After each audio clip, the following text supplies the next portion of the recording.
მნიშვნელოვანი დღე არის ეს ქართული მეღვინეობისათვის, მნიშვნელოვანი დღე არის ამ მხარის მეღვინეობისათვის, რომ ის ისტორიული ფესვების გაცოცხლებასთან გვაქვს ჩვენ საქმე დღეს, რომელიც ბევრი წლების წინ იყო დაწყებული. მადლობა უნდა გადაუხადო მე ყველა ინიციატორს.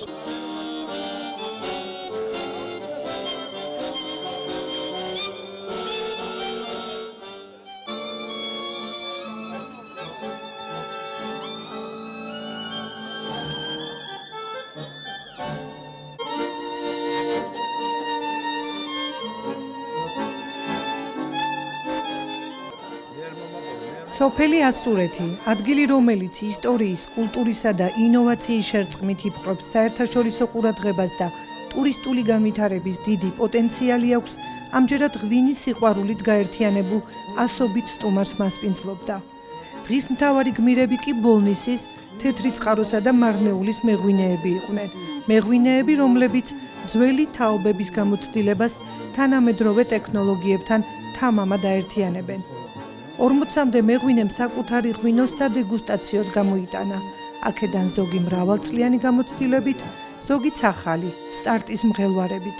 დღევანდელ დღეს შეიქმნა და დაფუძნდა ესეთი ძალიან განსაკუთრებული, ესე ვთქვათ, საგანი, ეს არის ქვემო ქართლის მევენახეობისა და მეღვინეობის გაერთიანება. ეს არის ფაქტობრივად ისტორიის ერთი ფურცელი, იმიტომ რომ აქამდე ესეთი რამე ჯერ არ მოხდა. არსებობდა ცალკეული აქტივობები, მაგრამ როგორც ესეთი ქვემო ქართლის ესე გამაერთიანებელი და შემკვრელი დღის დაფუძნება, ეს არის ყველაზე უფრო მნიშვნელოვანი, რაც დღევანდელ დღეს მოხდა. მე პირადად აქ ჩამოვედი იმისათვის, რომ უპირველეს ყოვლისა გამესწინჯა ასურეთული შავი და სწორედ ამას ვიძებ და სწორედ ამ ჯიშით მინდა ვადღეგრძელო აქედან მთელი საქართველო. გაგიმარჯვოთ ყველას. ასურეთის დაცული ადგილწარმოშობის დასახელების ღვინის ფესტივალზე სტუმრებს შესაძლებლობა ჰქონდათ დაეგემოვნებინათ ადგილობრივი ღვინოები, გაცნობოდნენ ახალ მარნებს, დაეთვალიერებინათ გამოფენილი ხელნაკეთი ნივთები და მონაწილეობა მიეღოთ სხვადასხვა შემეცნებით და გასართობ აქტივობებში. მე ჩემი მეგობრების დაბადებით ვარ ამ შესანიშნავი ღონისძიებაზე, ასურეთის ღვინის ფესტივალზე. მართლაც დიდი ორგანიზება არის ჩადარებული. მე მადლობა მინდა გითხრათ პირადად ჩემი მეგობარს ქრომ ავკოვაჩვილს და მისი გარშემო შექმნილი ჯგუფის გაერთიანების აგეთებენ სამამულო საქმე, საქმეღენა საქმე, რომ აუცილებელია ჩვენთვის, რომ აი ასეთი რაიონის დონეზე ჩადარდება ასეთი დიდებული ფესტივალი.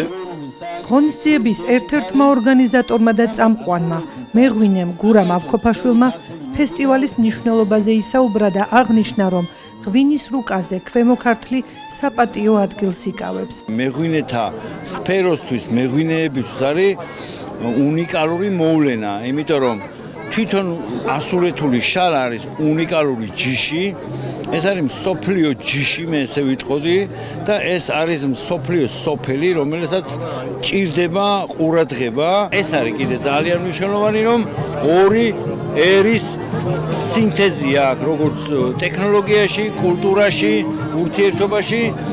ამიტომაც დღევანდელი დღე მრავალმნიშვნელოვანია. ეს არ არის მარტო ღვინო, ეს არის ურთიერთობები ადამიანებს შორის და ეს არის მომავლის მიმართ რწმენა. ჩვენი მიმართულებაა, რომ გავაძლიეროთ ხარისხი, გავაძლიეროთ ადგილობრივი ბიზნესი და ხელი შეუწყოთ ღვინის ტურიზმს და გავაძლიეროთ ასევე ჩვენი მხარის პოპულარიზაცია. ეს არის ჩვენთვის მთავარი მიზანი. ფესტივალის ერთ-ერთი მნიშვნელოვანი აქტივობა ქვემო ქართლის მეღვინეთა და მევენახეთა გაერთიანება, ღვინო ბოლნისის წარდგენა და საუკეთესო ღვინოების გამოვლენა იყო, რომელიც სპეციალურმა ჟიურიმ გამოავლინა. პირველი ადგილი ბოლნისელმა მეღვინემ გოგიტა ყურაშვილმა 2023 წლის მოსავლით ასურეთული მეღვინეს წარმატებას გისურვებთ. ძალიან სასიამოვნოა, რომ ფესტივალის ფარგლებში ყავს ერთი ოქროს გამარჯვებული და ეს არის ბოლნისის ძველი მარანი.